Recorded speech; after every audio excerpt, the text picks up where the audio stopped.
Good morning all of you. आज की class में आप सभी का स्वागत है। आज की क्लास में हम industrial management and control subject के चैप्टर नंबर 3 को स्टार्ट कर रहे हैं, जिसका नाम है स्पीड एंड डिस्प्लेसमेंट मेजरमेंट।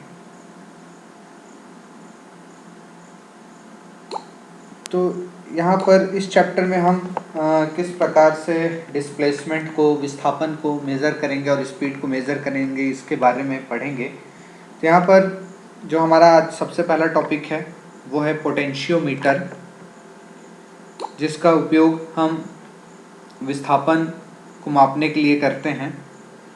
ये आपका प्रतिरोध ट्रांसड्यूसर के प्रिंसिपल, रेजिस्टेंस ट्रांसड्यूसर के प्रिंसिपल पर बेस्ड होता है। तो हम ये देखेंगे कि पोटेंशियोमीटर क्या होता है और किस प्रकार से काम करता है। तो आज की क्लास में जो टॉपिक है हमारा आज का वो है पोटेंशियोमीटर। तो स्टार्ट करते हैं। पोटेंशियोमीटर क्या होता है?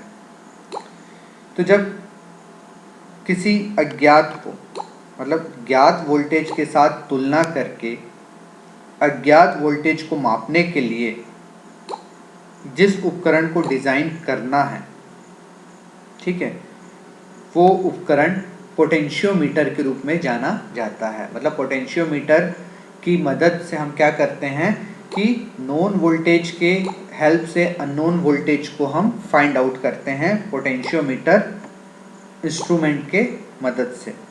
दूसरे शब्दों में पोटेंशियोमीटर 3 टर्मिनल डिवाइस है जिसका उपयोग प्रतिरोधों को मैन्युअल रूप से बदलकर संभावित अंतर को मापने के लिए किया जाता है। मतलब यहाँ पर यदि हम अदर वर्ड्स में बात करें, दूसरे शब्दों में बताएं, तो जो पोटेंशियोमीटर है वो 3 टर्मिनल डिवाइस होता है, जिसमें जो उसकी रेजिस्टेंस वैल्यू हैं उनको हम क्या कहते हैं, मैन्युअली चेंजेस करके उनमें जो भी डिफरेंस आता है उसको मापने के लिए हम उपयोग करते हैं। तो यहाँ पर जो हमारा नॉन वोल्टेज सेल है या किसी अन्य आपूर्ति स्रोत के द्वारा हम यहाँ पर नॉन वोल्टेज सोर्स को कनेक्ट करते हैं। पोटेंशियोमीटर तुलनात्मक विधि का उपयोग करता है। हम यहाँ पे तुलना करते हैं नोन और अननोन के मध्य में। तो जो डिस्प्लेसमेंट मेथड है, जो विक्षेपण विधि से अधिक सटीक होता है, इसलिए इसका उपयोग ज़्यादातर उन जगहों पर किया जाता है जहाँ उच्च सटीकता की आवश्यकता होती है। तो यहाँ पर जो हमारा पोटेंशियोमीटर है वो जनरली क्या होता है, आपका तुलनात्मक विधि के आधार पर कार्य करता है, ठीक है। और ये जो होता है डिस्प्लेसमेंट मेथड से बहुत अधिक एक्यूरेट होता है, इसलिए इसका उपयोग ज़्यादातर उन जगहों पर किया जाता है जहां उच्च सटीकता की आवश्यकता होती है या जहां परीक्षण के तहत स्रोत से कोई करंट प्रवाहित नहीं होता है। पोटेंशियोमीटर का उपयोग इलेक्ट्रॉनिक सर्किट में किया जाता है, विशेष रूप से वॉल्यूम को नियंत्रित करने के लिए, ठीक है। मतलब हम पोटेंशियोमीटर को जनरली कहाँ पर उपयोग करते हैं, इलेक्ट्रॉनिक सर्किट में उपयोग करते हैं, जहाँ पर विशेष रूप से वॉल्यूम को नियंत्रित या कंट्रोल करना होता है, ठीक है। अब पोटेंशियोमीटर के क्या क्या लक्षण हैं, क्या क्या मतलब उसकी विशेषताएं, उनकी कैरेक्टरिस्टिक्स क्या है, इसके बारे में हम देखेंगे। तो पोटेंशियोमीटर की जो महत्वपूर्ण विशेषताएं हैं वो निम्नलिखित हैं। पहला, पोटेंशियोमीटर बहुत ही सटीक है क्योंकि ये तुलनात्मक विधि पे कार्य करता है। साथ ही साथ ये किसी अज्ञात वोल्टेज को निर्धारित करने के लिए विक्षेपण सूचक विधि, डिस्प्लेसमेंट इंडिकेशन मेथड के बजाय तुलना विधि पर काम करता है।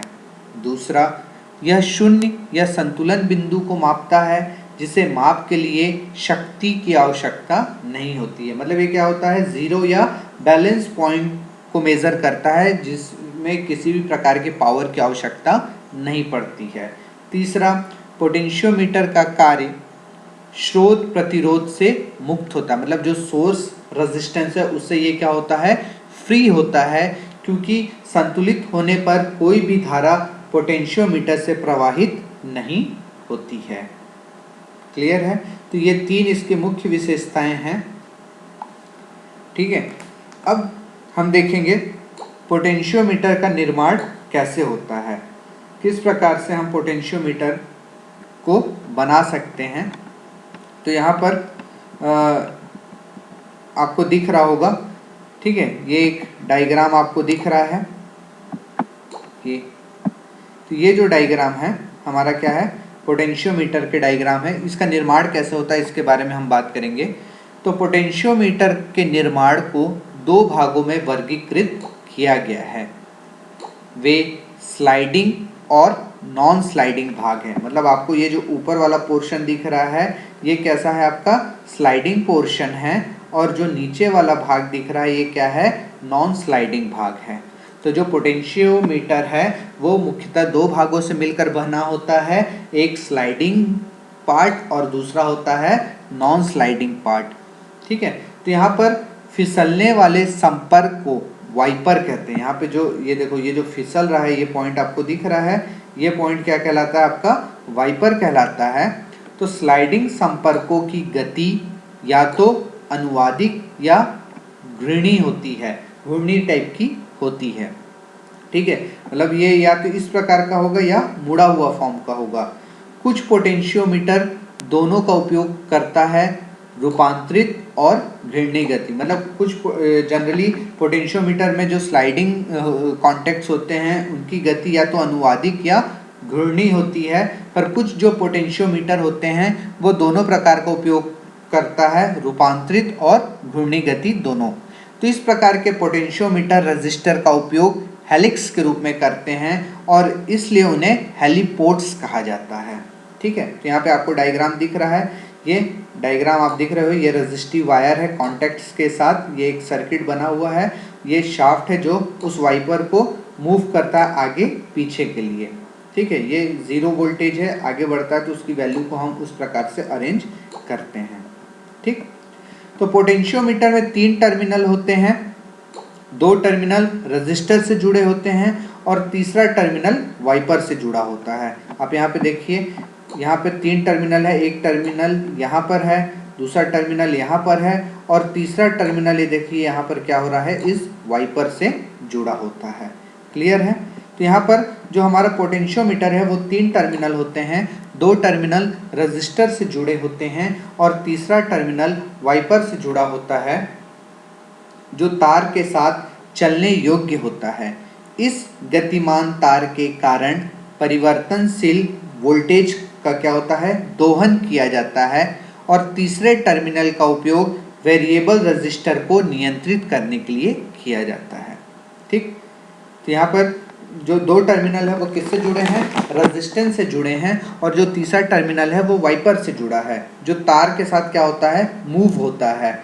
और इस मूवेबल वायर के कारण जो आपका परिवर्तनशील वोल्टेज है, ठीक है, उसका क्या कहते हैं, हम दोहन करते हैं, मेजर करते हैं, उपयोग करते हैं। और तीसरे टर्मिनल का उपयोग वेरिएबल रजिस्टर को नियंत्रित करने के लिए किया जाता है। तीसरे टर्मिनल की क्षमता को रोकने के अंत में लागू करने की क्षमता को बदलकर नियंत्रित किया जाता है। पोटेंशियोमीटर का जो बॉडी होता है वो प्रतिरोधक सामग्री से बना होता है और उस पर वायर का बाउंडिंग किया जाता है, वायर की लेयरिंग की जाती है। ठीक, अब पोटेंशियोमीटर के क्या कार्य हैं।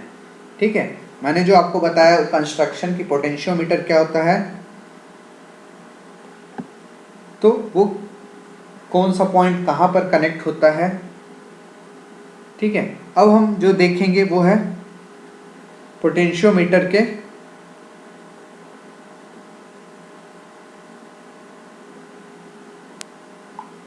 क्या कार्य हैं। तो पोटेंशियोमीटर का जो कार्य है वो हम इस नीचे बेसिक सर्किट डायग्राम के द्वारा आपको समझाएंगे। ठीक है, circuit diagram of basic slide wire potentiometer. ठीक है, तो इस सर्किट के माध्यम से हम पोटेंशियोमीटर किस प्रकार से कार्य करता है ये बताएंगे। माना एक स्विच है जिसका उपयोग गैल्वेनोमीटर को पोटेंशियोमीटर से जोड़ने या डिसकनेक्ट करने के लिए किया जाता है। बैटरी रियोस्टेट और स्लाइड वायर के माध्यम से आपूर्ति वर्तमान में काम कर रहे हैं और रियोस्टेट की सेटिंग को बदलकर कार्यशील धारा को भी हम क्या कर सकते हैं, चेंज कर सकते हैं। यहाँ पे देखिए ये जो बैटरी है ये किससे कनेक्ट है, रियोस्टेट से कनेक्ट है, ठीक है। और यहाँ पे ये वर्किंग करंट मूव कर रहा है और ये जो स्लाइडिंग कॉन्टैक्ट्स इसमें वायर क्या हो रहे हैं, मूव्स हो रहे हैं, ठीक है। तो यहाँ पे जो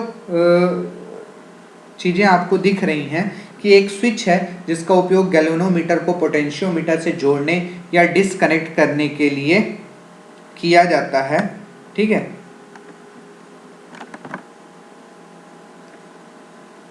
और बैटरी रियोस्टेट और स्लाइड तार के माध्यम से आपूर्ति में वर्तमान काम कर रहे हैं। तो रियोस्टेट की सेटिंग को बदलकर हम जो वर्किंग करंट है उसको भी हम क्या कर सकते हैं, चेंज कर सकते हैं। इस डायग्राम से आप इस चीज़ को समझ सकते हैं। क्लियर है? तो यहाँ पे जो अज्ञात वोल्टेज है, अज्ञात वोल्टेज को खोजने की विधि उस संपर्क की स्लाइडिंग स्थिति पर निर्भर करती है जिस पर गैल्वेनोमीटर शून्य विक्षेपण दिखाता है। गैल्वेनोमीटर के शून्य या शून्य विक्षेपण से पता चलता है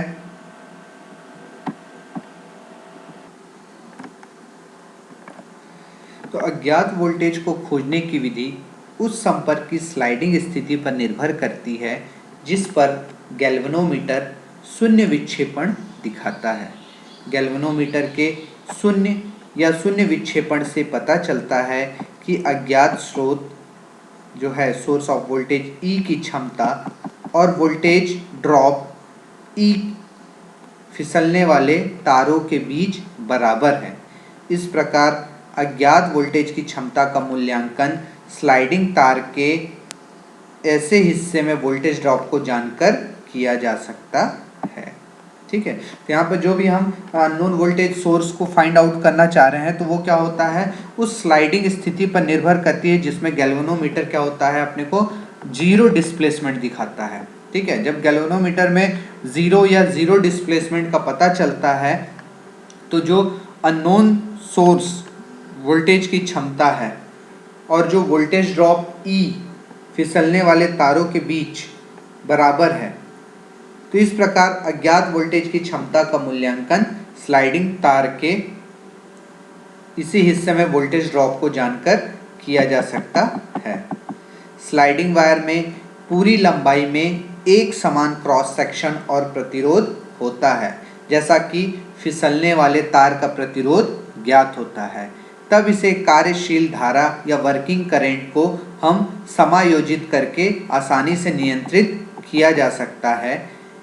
वर्किंग वोल्टेज को वोल्टेज ड्रॉप के बराबर करने की प्रक्रिया को मानकीकरण के रूप में जाना जाता है।